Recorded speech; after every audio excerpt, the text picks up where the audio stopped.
Hi, friends.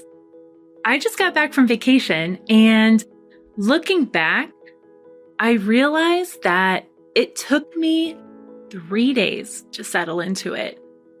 3 full days. 3 days before I stopped reaching for my phone to check messages. 3 days before I stopped mentally organizing my to-do list while sitting by the pool. 3 days before my brain stopped asking, what should I be doing right now? What's next? What can I knock out while I have a minute? Because if I'm being really honest, I realized how attached I had become to the feeling of productivity. The feeling of crossing things off, of the completing the task, moving quickly, beating the clock, trying to stay ahead of time. And when all of that suddenly stopped, I felt restless, uncomfortable, and almost guilty. Not because anything was wrong, but because my body was resting and my brain was still searching for the next assignment. And that showed me something, that even on vacation, I was still chasing a version of myself. The productive version, the high capacity version, the version who always has a plan, the version who knows what comes next. And I don't think that I'm alone in that, because I hear versions of this every week in the coaching conversations that I have. I just need to get back on track. I need to get back to who I was before. I just need one really good week again. And maybe you've said that too. Maybe you've had a week where everything clicked, and now you keep trying to get back to her. The woman who had the solid week, the woman who felt organized, the woman who felt in control, the woman who made it look easy. So today, we're talking about the version of you that you keep chasing and why she may be keeping you stuck.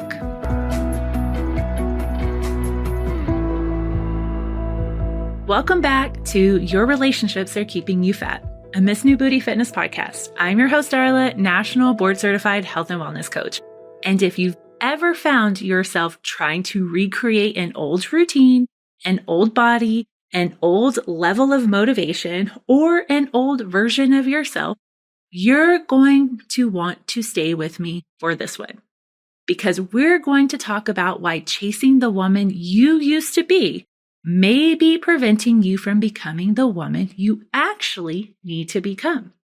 So click the follow button if you haven't already, because what we're building together this season is important, and I don't want you to miss what comes next. So if you haven't already, click the follow button, because these episodes build on each other. We're not just talking about food, workouts, or willpower. We're looking at the relationships, the identities, the responsibilities, and old stories that shape how we care for ourselves. And I don't want you to miss where we're going next. Have you ever had one of those weeks where everything just worked? You meal prepped, you hit your workouts, your protein was on point, you drank your water, you got to bed on time, and you didn't eat standing over the kitchen counter. You felt energized, you were present, more connected, and felt like yourself again. And somewhere during that week, you thought, there she is, I'm back. And then life happened. A child got sick, your cycle changed, work became overwhelming, you had company in town, you traveled, maybe you stopped sleeping well, your migraines showed up, your parent needed extra help, or your schedule got rearranged. And then suddenly, you couldn't recreate that week. But instead of seeing that week as one moment in time, you turned it into the standard. The week where you finally felt like yourself again became the week that you kept trying to repeat. And now you're spending months trying to recreate 7 days. 7 days that happened under completely different circumstances. You are trying to recreate the same structure, the same energy, the same output, the same version of yourself. But here's what I've noticed after years of coaching women, that many of you are not only chasing fat loss. Women are chasing a version of themselves. The woman before burnout, before the caregiving, before perimenopause, before the grief, before chronic stress, before children, before the promotion, before the diagnosis, before life became heavier. And sometimes we're not even chasing our own former self. We're chasing someone else's solid week. A friend tells you that she works out 6 days per week, or someone in your gym says that they never miss a cardio session, or a woman online shares her morning routine that starts at 4:30 a.m. Another woman says that she's eaten a certain number of calories and losing weight, and then your brain immediately starts negotiating. Maybe I should do that. Maybe I'm not disciplined enough. Maybe that's why my body isn't changing. So you ask what they're doing, you compare your plan to theirs, you compare your results to their results, and before you realize it, you start abandoning what your body needs this week to chase what appears to be working for someone else. But here's the question that we rarely ask. What resources does that person have available that I don't? How much sleep are they getting? Who helps with their childcare? What does their workday look like? Are they caring for aging parents? Are they in a season of grief? Are they managing chronic stress? Do they have more recovery time than I do? Because often we're not comparing bodies. We are actually comparing capacity. And then capacity changes from week to week or season to season, and life circumstances change to different life circumstances. Two people can follow the exact same plan and have two completely different set of experiences. And it's not because one person wants it more, but because no two people are living inside the same life. And trying to force your body into someone else's reality usually ends in your frustration. And this doesn't only happen when we compare ourselves to other people. Sometimes the person that we're fighting to keep up with is a version of ourselves from a different week. A week where we had more energy, we had more clarity, we had more capacity. A week where our body wasn't asking us to slow down. And I see this in my own life too. If you've been around for a while, you know that I experience migraines. And when a migraine week shows up, everything changes. My workouts change, my screen time changes, my schedule changes, my tolerance for light, noise, and stimulation changes. And sometimes the only things that my body can handle are a dark room, the quiet electrolytes, and sleep. And those weeks do not look like my best weeks. I'm not checking every box. I'm not moving through my to-do list quickly. I'm not producing at the level that I usually expect from myself. And for a long time, I fought that. I would try to force my normal routine. I would try to make up for the lost time. I would try to prove to myself that I was still disciplined. And all it did was make me more frustrated and make my head hurt even more. Because I wasn't honoring the body that I had that week. I was trying to operate from the capacity that I had on a completely different week. And I think many of us do this. Maybe for you, it's PMS. Maybe it's perimenopause. Maybe it's burnout. Maybe it's caregiving. Maybe it's a demanding work season. Maybe it's a week where your child doesn't sleep.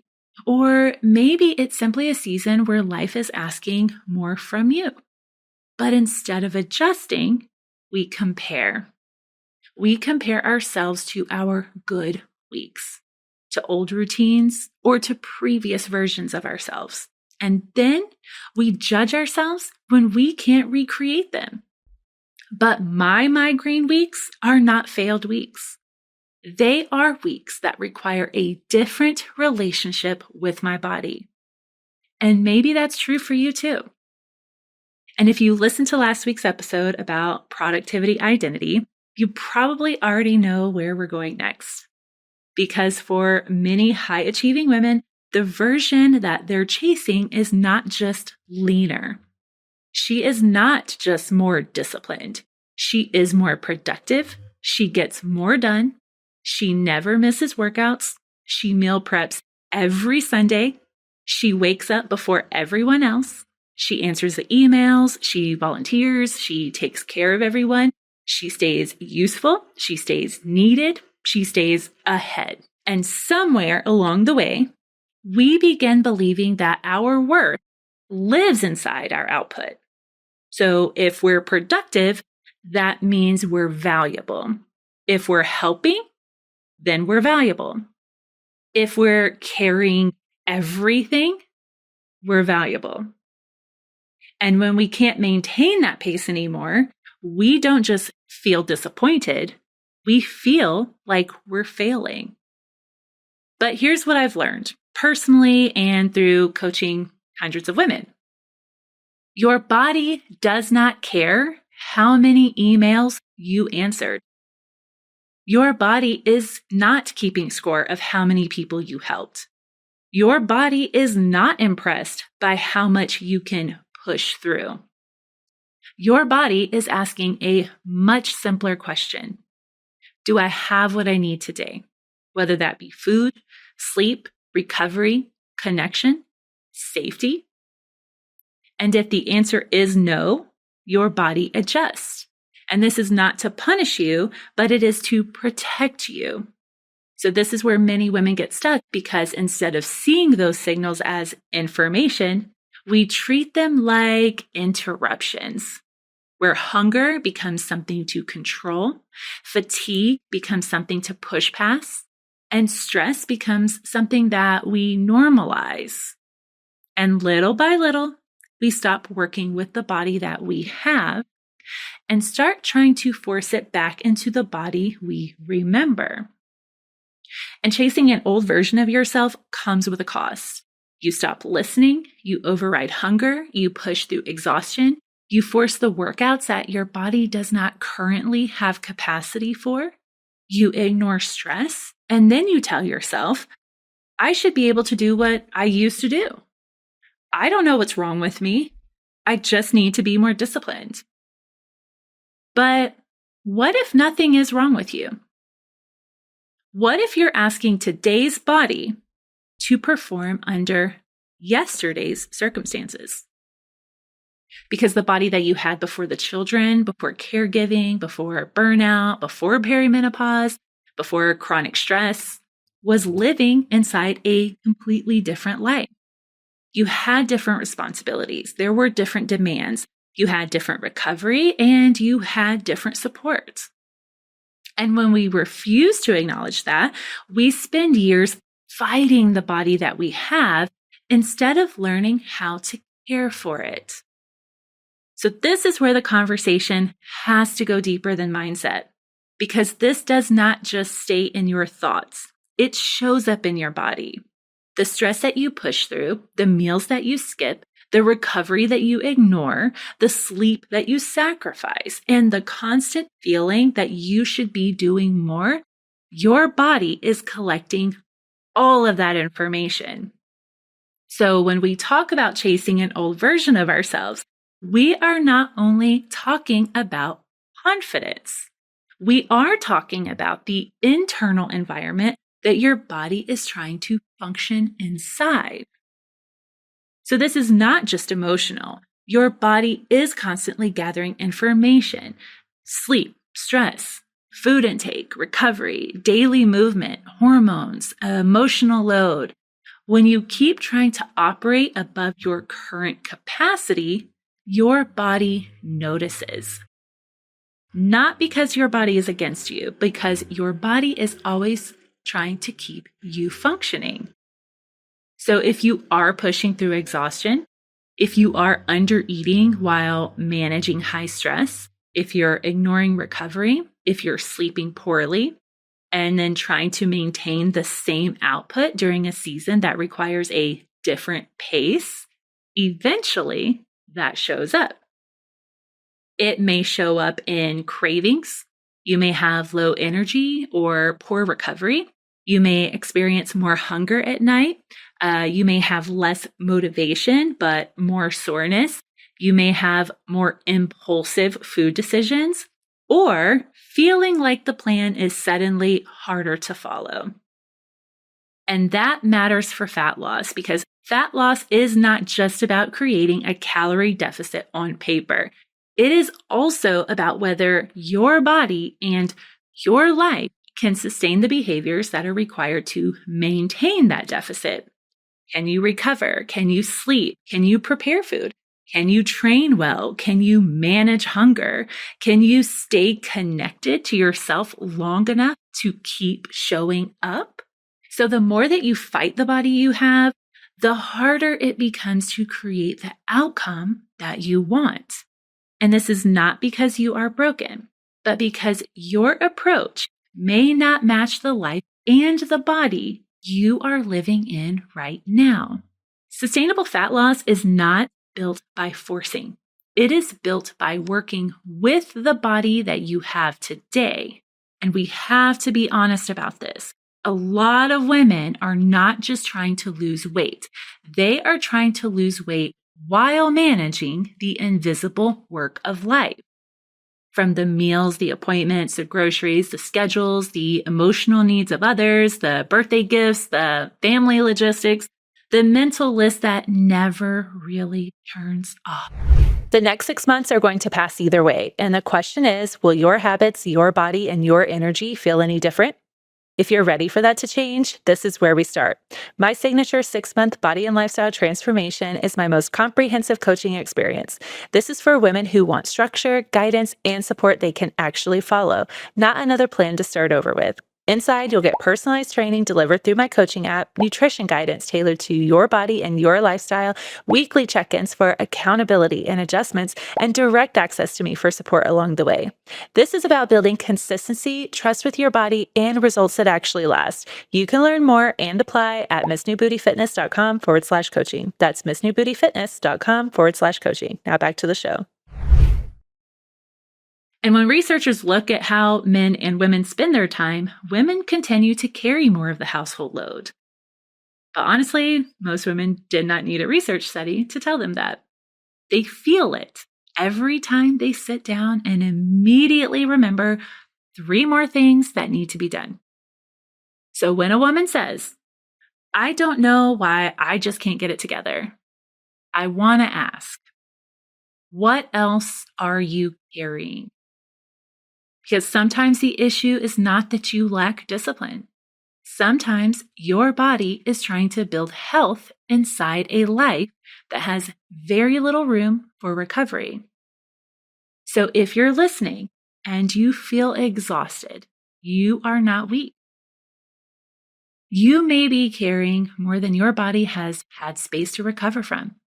And this is exactly why I love coaching conversations so much. Because when we slow the story down, we can usually see that the issue is not laziness. It is not a lack of desire. And it is not that someone suddenly stopped caring about her nuts. And is not someone that suddenly stopped caring about her goals. A lot of the time, she has been trying to build health while carrying a life that keeps pulling her away from herself.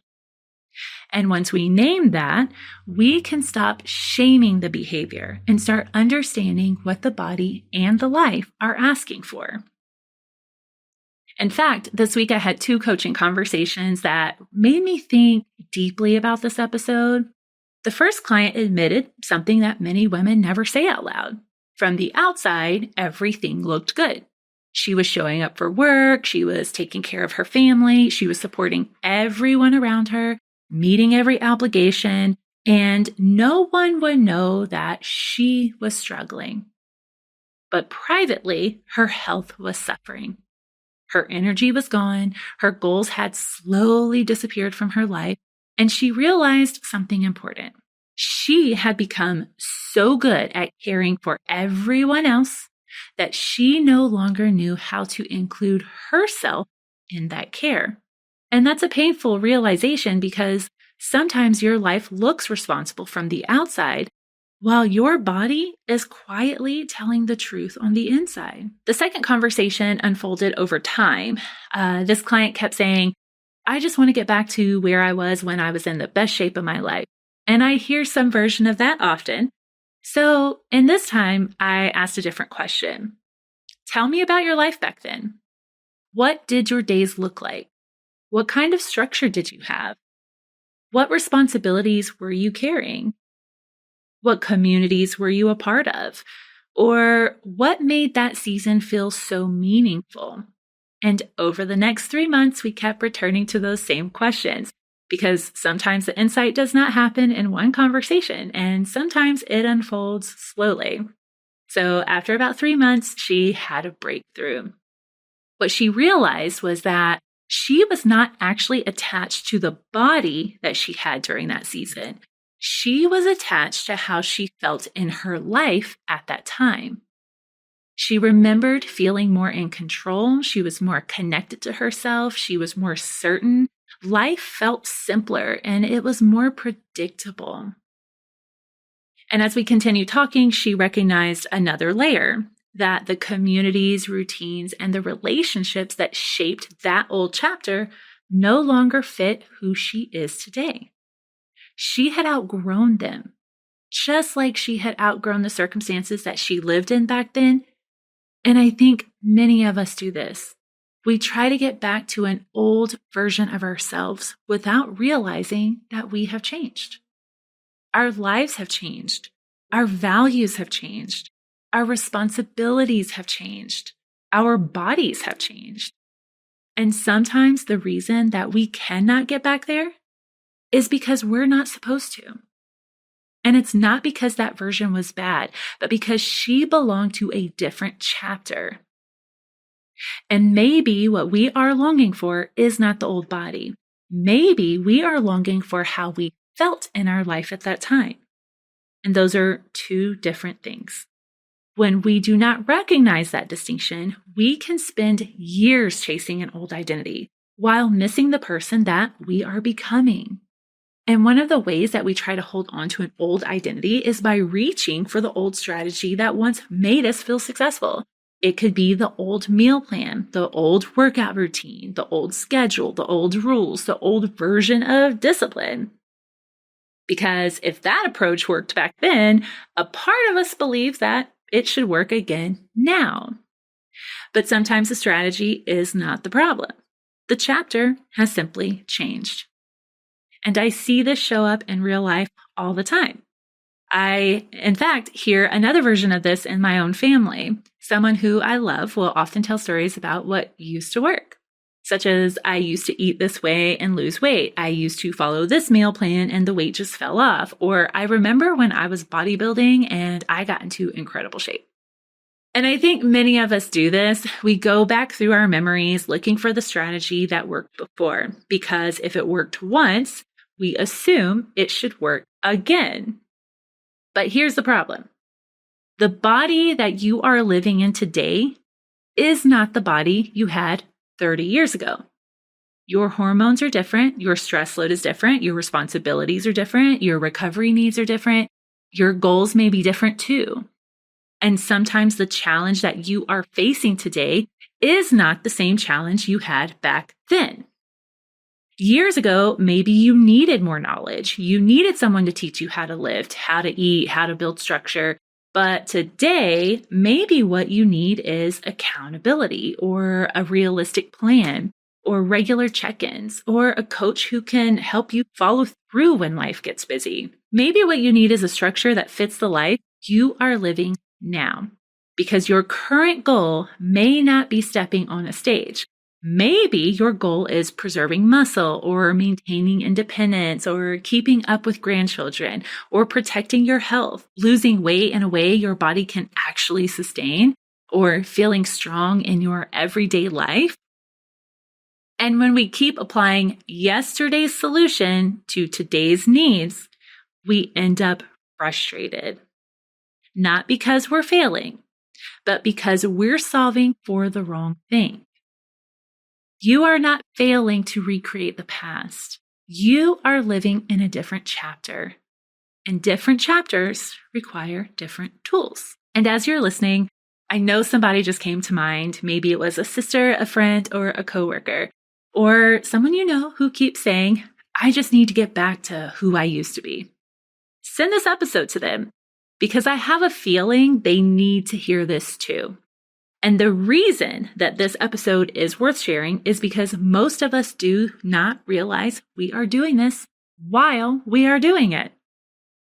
We think we are chasing discipline. We think we are chasing results. We think we are chasing the body. But underneath that, many of us are chasing a version of ourselves that made us feel safe or familiar or more capable or in control. And that is why letting go can feel so uncomfortable. Sometimes we hold on to the old versions of ourselves because they feel safe.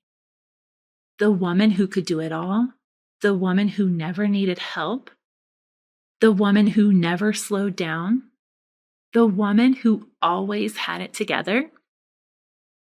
If we've spent years building our identity around being capable, letting go of that version can feel terrifying because then the questions start coming up.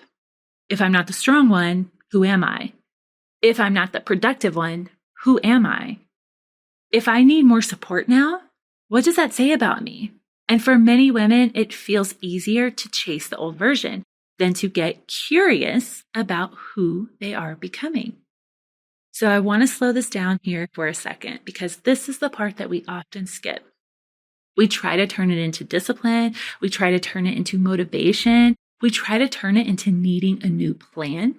But sometimes the ache that we feel is not about needing a better routine. Sometimes the ache is grief. Grief for the body that responded faster, grief for the life that felt simpler, grief for the version of ourselves that we thought we would always have access to. Sometimes we are grieving a version of ourselves. The woman who had more energy, the woman whose body responded quickly, the woman who could stay up late and function the next day, or the woman who could train hard 6 days a week, or the woman who didn't need as much recovery. The woman who could do it all. And grief is complicated because a part of us wants to hold on to prove that we still have it and to prove that nothing has changed. But healing often asks for something different. Not for giving up on your goals, not lowering your standards, and not deciding that your best years are behind you, but releasing the expectation that you must become who you used to be. Maybe the woman you are becoming is not less capable. Maybe she is simply wiser, more honest, more discerning, more connected, more willing to honor what she needs. And when we can start to see her that way, not as less disciplined, not as less capable, not as someone who has fallen behind, but as someone who has grown, adapted, and lived through real life, then the question changes. It is no longer, how do I get back to who I was? It becomes, what am I still trying to prove by becoming her again? And this is where the real work begins. So here's the question that I want you to sit with. Who are you trying to get back to? And what did she have to ignore about herself in order to survive? Did she ignore exhaustion? Did she ignore stress? Did she ignore hunger? Did she ignore loneliness? Did she ignore her body's signals? Because what if the version of you that you're chasing was only surviving and not thriving? And this may be difficult to hear, but the version of you that you're chasing may have been built on self-abandonment. By ignoring your hunger, ignoring your exhaustion, ignoring your stress, ignoring your loneliness, ignoring your needs. And if that is true, it makes sense that your body does not want to go back there. What if she looked successful on the outside, but felt unsupported on the inside? What if she wasn't more disciplined? She was simply disconnected from what her body was asking for. Maybe the goal is not getting back to her. Maybe the goal is becoming someone new, someone who no longer has to abandon herself to be successful, someone who no longer confuses exhaustion with achievement, someone who knows that honoring her needs is not weakness, it is wisdom. And I don't want you to rush past that, because this is not the kind of question that we answer with a quick yes or no. This is the kind of question we have to feel in our body, the kind we have to slow down long enough to notice. Sometimes the version that we keep chasing is not loud. She shows up quietly, in the guilt when we rest, in the shame when we need help, in the frustration when our body asks for a different pace. So before we move on, let's make space for that. I want you to pause for a moment and take a slow breath in and take a slow breath out. And then ask yourself, who am I trying to get back to? What did I love about her? And what did she have to sacrifice or ignore or push through in order to be her? Maybe it was rest, maybe it was play, maybe it was asking for help, maybe it was slowing down, maybe it was herself. And now ask, does that version of me belong in this season of my life? Or is there a new version of me asking to be known? A version who needs different things, a version with different responsibilities, a version with different wisdom. Just notice what comes up. There's no fixing, there's no judging, just notice. And this week, I want you to pay attention to the moments when you hear yourself say things like, I need to get back on track, or I used to be so much better about this, or I should be able to do what I used to do, or I just need one really good week. When those thoughts show up, pause and then ask, am I missing that version of myself? Or am I missing how I felt during that season of my life? Because those are not the same thing. Then ask yourself, what resources do I actually have available today? And what does this version of me need right now? Because the answer may be different than it was 5 years ago. It may be different than it was 5 months ago. It may be different than it was last week. And that is not failure. That is being human. And maybe that is the permission that you needed today. Not permission to quit, not permission to stop caring, not permission to lower your vision for yourself, but permission to stop measuring today's version of you against a life that you are no longer living. When you stop trying to force yourself back into an old chapter, you finally have room to care for the woman who is here now. You are not behind. You are not broken. And you do not need to go back to who you used to be. Sustainable change is not built by chasing an old version of yourself.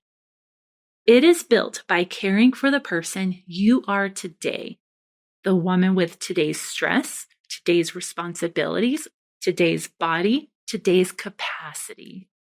And maybe the bravest thing that you can do is stop chasing who you used to be long enough to meet the woman you are becoming. Because she may not look exactly like the woman you were before, but she may be healthier, wiser, more honest, more grounded, more whole, and she deserves to be known too. So maybe this week is not about becoming more like the woman you used to be. Maybe it is about becoming more honest with the woman you are now. What she needs, what she has lived through, what she is carrying, what she is ready to release and what she is finally ready to receive. And if this episode stirred something in you around rest, receiving, or needing support, we're going to keep going there.